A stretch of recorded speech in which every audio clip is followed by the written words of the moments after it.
Magandang umaga, mga mag-aaral. Maari bang magsitayo ang lahat? Binibini, maari mo bang paunahan ng ating panalangin? Maraming salamat. So bago kayo tuluyang magsiupo, pakiayos muna ang hanay ng inyong upuan at umupo ng matuwid. Bago ang lahat, nais ko munang ipakilala ang aking sarili. Ako nga pala si Binibining Hamidia Ilun, ang inyong magiging guro sa araw na ito. Kalisin ang tagakalihim dito. May lumiban ba sa araw na ito? Isulat mo sa kalahating papel at ipapasa mo sa akin mamaya. Bago ang lahat, narito ang ating layunin na nais matamo pagkatapos ng ating talakayan.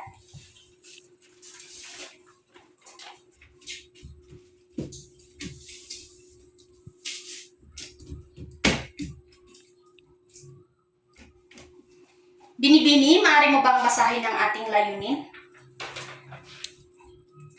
Maraming salamat.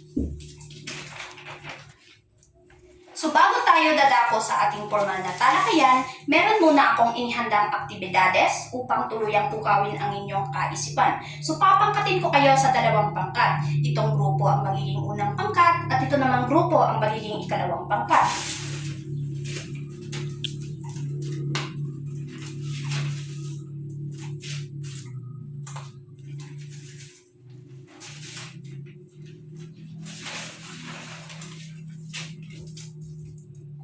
Unang pangkat, babasahin ang sinabi ni June, habang ang ikalawang pangkat naman ay babasahin ang sinabi ni Jeff.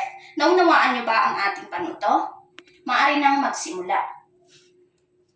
So base sa inyong nabasang dialogo, may idea na ba kayo kung ano ang paksa natin sa araw na ito? Okay, Binibini? Tumpak! Sapagkat ang paksa natin sa araw na ito ay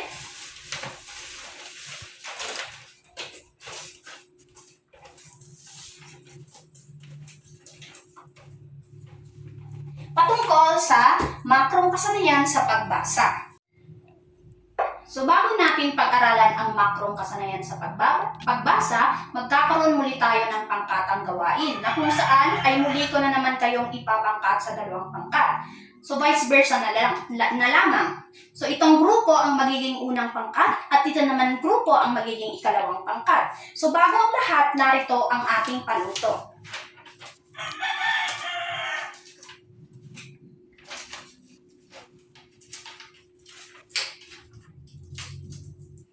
So, pumili sa bawat pangkat, pumili lamang ng isang representative at pumunta dito sa harap upang ipresenta ang inyong nagawa. Naunawaan niyo ba? Okay, unang pangkat, maaari nang magsimula. Okay, ikalawang pangkat, sa tingin niyo, tama ba ang sagot ng unang pangkat? Tama, maaari ba natin silang bigyan ng 3 bagsak? Ngayon, papakinggan natin ang ikalawang pangkat. Unang pangkat, sa tingin nyo, tama ba ang sagot ng ikalawang pangkat? Tumpak, maaari ba natin silang bigyan ng 2 bagsak? So ngayon, ating tatalakayin ang 3 uri ng makrong kasanayan sa pagbasa.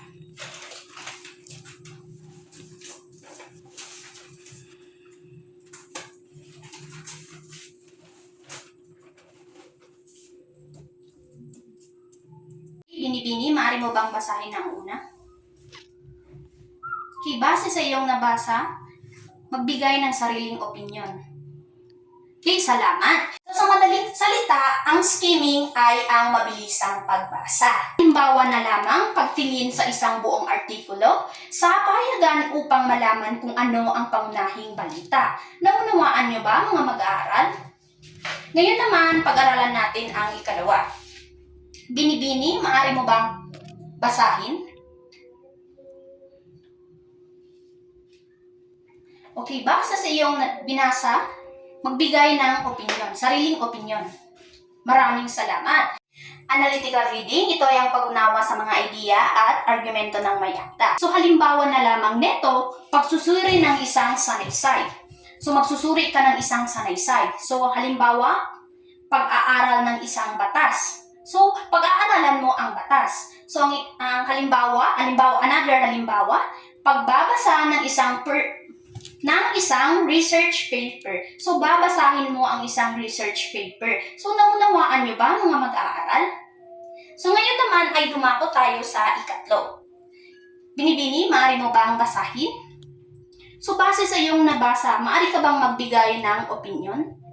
Maraming salamat. Sa madaling salita, ang scanning ay ang mabilisang paghanap ng tiyak na impormasyon sa isang teksto. So halimbawa na lamang nito ang paghahanap ng tiyak na presyo ng isang produkto sa isang listahan. So naunawaan niyo ba ang ating halimbawa? So maraming salamat.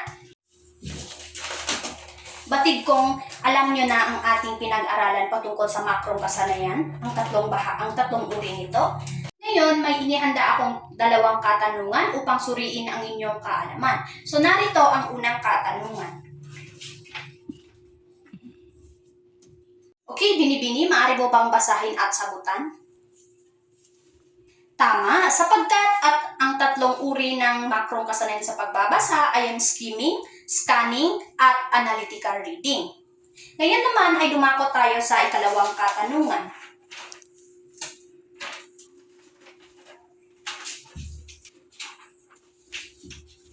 Okay, binibini, maaari mo bang basahin at sagutan? Okay, maraming salamat sapagkat nakakatulong ang makrong kasanayan sa pagbabasa sa pag-unawa ng isang teksto. Naunawaan nyo ba?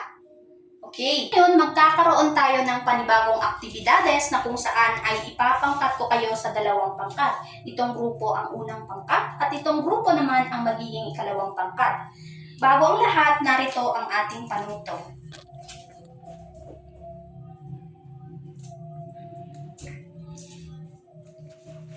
Okay, binibini, maaari mo bang basahin ang ating panuto?